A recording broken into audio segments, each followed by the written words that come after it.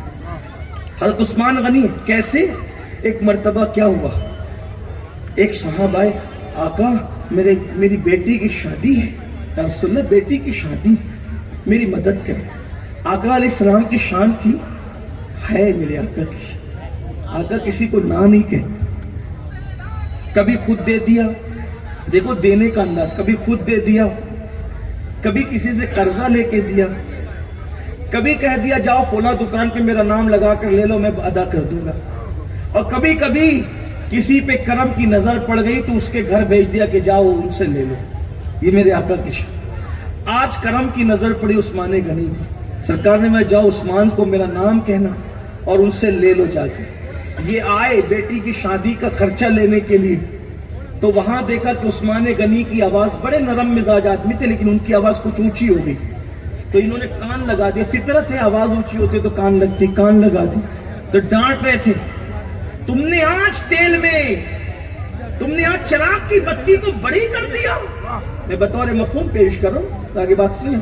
تم نے آج چراغ کی بتی کو بڑی کر دیا. ارے بڑی کیا تو تیل زیادہ نہیں جل گیا؟ اگر آج کا تیل بچتا تو کل کو کام آتا. انہوں نے کہا یا اللہ, یہ کہاں, یہ حساب کتاب تو غریب لوگ بھی نہیں رکھتے, تیل کی بتی بڑی چھوٹی کرنے کا, یہ کیا دیں گے مجھے. چلے گئے. کیا ہوا تمہارا کام ہوا؟ نہیں یا رسول اللہ ہمت نہیں. کہا جاؤ میرا نام کہو. اب آئے تو آواز اونچی تھی, تو نے کھانے میں نمک کی ڈلیاں چند زیادہ کیسے ڈال دی؟ اتنے پر ہو سکتا تھا کام, اگر یہ کھڑے تو بچا لیتا نمک کے, کل کو کام آ جاتے. یہ اس سے بھی سستا معاملہ ہے نمک کا, تیل سے زیادہ سستا نمک ہر دور میں رہا ہے. یا اللہ یہ نمک کا بھی حساب کتاب ہے, یہ شخص مجھے کیا دیں گے. پھر آئے حضور نے, میں ہو گیا کام. یا رسول اللہ ہمت, ارے میرا نام بولو جا کر کے, ہوگا تمہارا. وہ گئے. اب گئے تو ان کی نظر پڑی, انہوں نے کچھ سلام کیا. کیا بات ہے, تم آتے جاتے ہو, کوئی کام ہے؟ حضور نے سلام پیش کیا. کافی اندر تشریف لائے, حضور نے سلام پیش کیا. حضور نے سلام پیش کیا. تم کیا بات ہے؟ بیٹی کی شادی ہے. اچھا بیٹی کی شادی, حضور نے بھیجا ہے, کام تھا, ادھر آؤ. لے گئے, جہاں مال رکھا تھا, جتنا لگے لو, جتنا لگے لو. لے لیا. لینے کے بعد اچھا وہ بھی بے نفس لوگ تھے, جتنی ضرورت تھی اتنی لیا, لیکن انہوں نے اور ڈال دیا, لے جاؤ. انہوں نے کہا ایک بات پوچھوں. کہا کیا؟ کہا تیل کی بتی زیادہ ہونے پہ ڈانٹ, نمک کے کھڑے زیادہ ہونے پہ ڈانٹ, اور اتنی سخاوت میرے ساتھ. کہا کہ بات اصل یہ ہے کہ حضور نے ہمیں سکھایا کہ اپنی ذات پہ جو خرچ کرو گے اس کا حساب دینا ہے, تو جس کا حساب دینا ہے اس کو حساب سے خرچ کرنے ہیں, اور اللہ کی راہ میں دو گے تو تمہیں بے حساب واپس ملے گا. آج اللہ کی راہ میں دے رہے ہو تو گویا قرض حسنہ دے رہے ہو. آج تم اپنی حیثیت کے مطابق دے رہے ہو, کل اللہ اپنی شان کے مطابق لوٹائے گا. تو جس کا حساب ہونا ہے اس کو حساب سے خرچ کرتے ہیں, اور جو بے حساب مل رہا ہے وہاں پھر بے حساب عطا کرتے ہیں. اپنا ہے ہی کیا, اس کا دیا اس کی راہ میں خرچ. جو آئیڈیل بنائے گا عثمان غنی کو اس شان سے رہے گا. آخری بات, مولا ایک ہے, مولا مشکل, شہیدوں کو آئیڈیل بناؤ نا, یہ آئیڈیل چنا ان کو. مولا کائنات فرماتے میں نے جان بوجھ کر, کچھ یاد رہے یا نہ رہے, یہ جملے مولا کائنات کی پوری تقریر میں جو یاد رہے نہ رہے یہ یاد کر لینا بس. مولا مشکل کشا فرماتے مولا علی, میں نے جان بوجھ کر کبھی اپنے سطر پر نظر نہیں ڈالی. آئیڈیل دیکھو نا, یہودیوں کے طریقے پہ چلو گے تو وہ جہاں پہنچے وہیں پہنچو گے, نصرانی اور مشرکین کے طریقے پہ چلو گے وہ جہاں پہنچے وہیں چلو گے. یہ اچھوں کے طریقے پہ چلو, تیرے غلاموں کا نقش قدم ہے راہ خدا. وہ کیا بہک سکے جو یہ سراغ لے کے چلے. بہکنے سے بچنا ہے تو ان کے راستے پر آؤ. مولا مشکل کشا فرماتے سنیو میری قوم کے جوانوں دل کے کانوں سے دل کی تختی پر ہو سکے تو اس کو لکھ لینا. مولا مشکل کشا فرماتے میں نے اپنا سطر بھی جان بوجھ کر کبھی قصدن نہیں دیکھا. پوچھنے والے نے پوچھا مولا یہ تو مجبوری بھی اور اس میں کوئی گناہ بھی نہیں, ضرورت بھی ہے مجبوری بھی ہے اس میں کوئی گناہ نہیں. فرمایا بالکل ضرورت ہے مجبوری ہے اس میں کوئی گناہ بھی نہیں ہے. کہا پھر کیوں نہیں دیکھا؟ فرمایا اس لیے نہیں دیکھا کہ مجھے حیا آتی تھی کہ جن آنکھوں سے اپنے نبی کا چہرہ دیکھتا ہوں ان آنکھوں سے اپنا سطر کیسے دیکھوں. اب آپ اندازہ کریں ان کی غیرت کا یہ عالم ہے کہ جن آنکھوں سے نبی کا چہرہ دیکھتا ہوں ان آنکھوں سے اپنا خود کا سطر کیسے دیکھوں. بس اسی پر جملہ مکمل کر کے بات آپ پہ چھوڑتا ہوں. اے عاشقان رسول کہلانے والوں, قبر میں انہی آنکھوں سے نبی کا دیدار کرنا ہے اور محشر میں انہی آنکھوں سے اللہ کا دیدار کرنا ہے جیسا کہ وہ کرانا چاہے گا. آپ سے پوچھتا ہوں ان آنکھوں سے کیا کیا دیکھ رہے ہو؟ شوق ہے قبر میں حضور کے دیدار کا, ان آنکھوں سے کیا کیا دیکھ رہے ہو؟ مجھے نہیں معلوم کیا دیکھ رہے ہو لیکن اتنا ضرور ہے ہر آدمی اچھے سے جانتا ہے کہ میں کیا دیکھ رہا ہوں. میرے اعمال تم سے میں چھپا سکتا ہوں, تم اپنے اعمال مجھ سے چھپا سکتے ہو لیکن اپنے نبی سے نہ اپنی تنہائی چھپا سکتے ہو نہ اپنا اکیلا پن چھپا سکتے ہو. کچھ نہیں چھپا سکتے نہ اپنے خدا سے نہ اپنے رسول سے, کیونکہ خدا نحن اقرب الیہ من حبل الورید, ہماری جان سے زیادہ ہماری شہرت سے زیادہ اللہ قریب ہے. اور النبی اولا بالمومنین من انفسہم, نبی مومنوں کی جان سے زیادہ قریب ہے. تو جو شہرت سے زیادہ قریب ہے اس سے بھی کچھ نہیں چھپ سکتا اور جو جان سے زیادہ قریب ہے اس نبی سے بھی کچھ نہیں چھپ سکتا.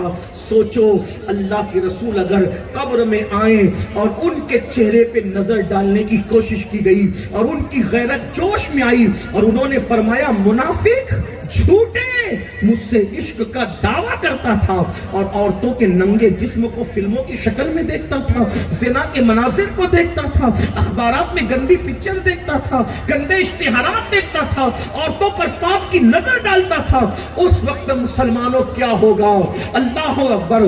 قبر آخرت کی پہلی منزل ہے, اگر وہاں کامیابی ہے تو ہر جگہ کامیابی ہے اور اگر وہاں ناکامی ہے تو ہر جگہ ناکامی ہے. کچھ لوگ ہمیں تسلی دیتے مولانا اتنا نہ ڈرائیے, حضور تو رحمت للعالمین ہے. میں کہتا ہوں بالکل ان کے کرم سے بڑی امیدیں ہیں لیکن ان کی غیرت سے ڈر بھی لگتا ہے. میرے بھائی ایک صحابی نے سونے کی انگوٹھی پہن لی, حضور نے ان سے منہ پھیر لیا. ایک مقدس خاتون نے سونے کے کڑے پہن لیے, حضور نے ان سے منہ پھیر لیا.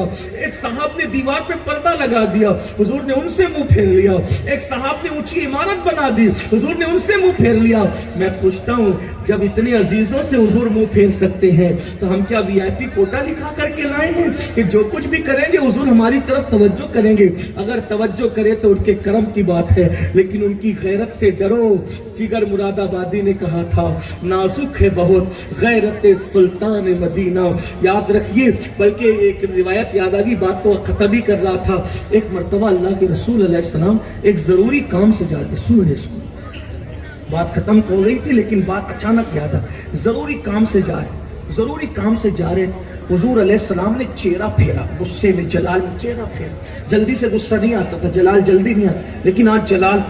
صحابہ کہتے غصے اور جلال کی وجہ سے چہرہ سرخ ہو گیا تھا اور چہرہ پھیر کر کے لوٹے. ہم نے ہمت نہیں تھی کہنے کی کچھ لوٹنے کی. تو فاروق اعظم نے پوچھا یا رسول اللہ میرے ماں باپ آپ پہ قربان, اتنے اہم کام سے جا رہے تھے آپ گئے نہیں, آدھے رستے سے پلٹ آئے چہرہ پھیر کے, اور وہ اتنے جلال میں ہوا کیا؟ اللہ کے رسول نے فرمایا عمر, سامنے سے نہیں دیکھا وہ یہودی آ رہا تھا, وہ یہودی کا بچہ, اور اس کے چہرے پہ داڑھی نہیں تھی. داڑھی جس کے چہرے پہ داڑھی نہ ہو محمد اس چہرے کو دیکھنا بھی پسند نہیں کرتا. اس حدیث کو ذہن میں رکھو, روایت کو.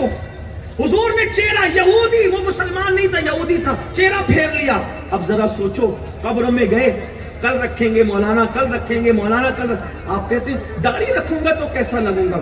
میں کہتا ہوں کیسے لگے گا؟ دنیا کا سب سے خوبصورت انسان داڑھی میں ہے. دنیا کا سب سے خوبصورت انسان داڑھی میں، ارے حضور سے بڑا بھی کوئی خوبصورت ہے؟ میرے امام کہتے وہ کمال حسن حضور ہے کہ گمان نفس جہاں نہیں، یہ پھول خار سے دور ہے، یہ شمع ہے کہ دھواں نہیں۔ اعلیٰ حضرت کے خلیفہ مولانا جمیل الرحمان کہتے ہیں کیا حسن ہے سید ابرار تمہارا، اللہ بھی ہے طالب دیدار تمہارا، اور کیوں دید کے مشتاق نہ ہو حضرت یوسف، اللہ کا دیدار ہے دیدار تمہارا۔ ارے اتنے خوبصورت ہے ان کے چہرے پہ داڑھی، یہ علماء دیکھو کتنے خوبصورت لگے، کتنے اچھے چہرے لگے۔ داڑھی کالی ہو تو خوبصورت لگے اور سفید ہو جائے، آقا فرماتے ہیں سفید داڑھی والوں سے اللہ بھی حیا فرماتا ہے، سفید داڑھی والوں کی دعا رد کرنے میں اللہ بھی حیا فرماتا ہے۔ کالی ہوئی تو جوانی کے ڈنکے بجیں گے، سفید ہو گئی تو اللہ رحم فرمائے، یہ داڑھی کی برکتیں۔ تو لیکن آقا علیہ السلام نے چہرہ پھیر لیا اس سے، کس سے؟ یہودی سے، اور جلال میں تھے۔ اب سوچا کل رکھیں گے مولانا، کل رکھیں گے، کل رکھیں گے، کل رکھیں گے، کل کرتے کرتے موت آ گئی۔ بڑھاپے میں رکھیں گے، بڑھاپا آئے گا کس نے دیکھا؟ داڑھی بہت اچھی لگتی ہے میرے بھائی، اچھے سے رکھو تو اچھی لگتی ہے، اچھے سے رکھو، بلکہ داڑھی والوں کو شریف عورتیں بھی ملتی ہیں، شریف عورتیں ملتی ہیں داڑھی۔ لوگ مفعول مخالف مراد نہ لے، بغیر داڑھی والوں کو بھی قسمت سے ملتی ہے، ان کی بات نہیں کرتا، لیکن داڑھی والوں کو جلدی ملتی ہے، شریف عورتیں ملتی ہیں۔ تو کل کرتے رہے اور اللہ نہ کرے موت آ گئی اور داڑھی مڑا کر مرا اور قبر میں پہنچا، بھائی چھوڑ دیا، باپ چھوڑ دیا، بہنیں چھوڑ دی، بیوی چھوڑ دی، سب نے چھوڑا تو قبر میں لے جا کے ڈال دیا نا، ہے نا؟ سب چھوڑ گئے، کس کا سہارا؟ ایک سہارا، ایک سہارا۔ جب بھائی چھوڑ دے، بہن چھوڑ دے، ماں چھوڑ دے، باپ چھوڑ دے، دوست چھوڑ دے، احباب چھوڑ دے، جب سارے رشتے منہ موڑ کر چلے جائیں تو سہارا ایک ہوتا ہے۔ ماں جب ایک لوتے کو چھوڑے، آ کہہ کے بلاتے یہ ہیں، باپ جہاں بیٹے سے بھاگے، لطف وہاں فرماتے یہ ہیں، بندے کو مرکز میں تھپک کر میٹھی نیند سلاتے یہ ہیں، ٹھنڈا ٹھنڈا میٹھا میٹھا پیتے ہمیں پلاتے یہ ہیں۔ اللہ اکبر۔ جب سب چھوڑ دیے تو مردہ سوچتا ہے بھائی تو بھی چھوڑ دیا، باپ تو بھی چھوڑ دیا، امی تو نے بھی چھوڑ دیا، دوست احباب تم نے بھی چھوڑ دیے۔ تو گویا کہ جب سب چھوڑ دیتے ہیں تو ایک رشتہ آواز دیتا ہے، بھائی نے چھوڑا چھوڑ لینے دے، باپ نے چھوڑا چھوڑ لینے دے، بھائی بہنوں نے چھوڑا چھوڑ لینے دے، بیوی بچوں نے چھوڑا چھوڑ لینے دے۔ میرے امتی تجھے سب نے چھوڑا ہے لیکن تیرے نبی نے تجھے نہیں چھوڑا ہے۔ میں تیری قبر کو جنت کے رشک بنانے کے لیے، جنت کا ٹکڑا بنانے کے لیے، رشک جنت بنانے کے لیے تیری قبر میں آتا ہوں۔ امام کہتے قبر میں لہرائیں گے تا حشر چشم نور کے جلوہ فرما ہوگی جب طلعت رسول اللہ کی۔ حضور قبر میں آئیں اور چہرے پہ داڑھی نہ دیکھیں، اور وہ حدیث یاد کرو جس چہرے پہ داڑھی نہ ہو، محمد عربی روح فدا صلی اللہ علیہ وآلہ وسلم اس چہرے کو دیکھنا بھی پسند نہیں کرتے۔ اگر قبر میں آ کر منہ پھیر کر چلے جائیں، چہرہ پھیر کے کیا ہوگا؟ خدا کے لیے رحم کرو، اللہ میری قوم پر رحم کرے، ہم سب کو عمل کی توفیق دے، آخرت کی فکر کی توفیق دے۔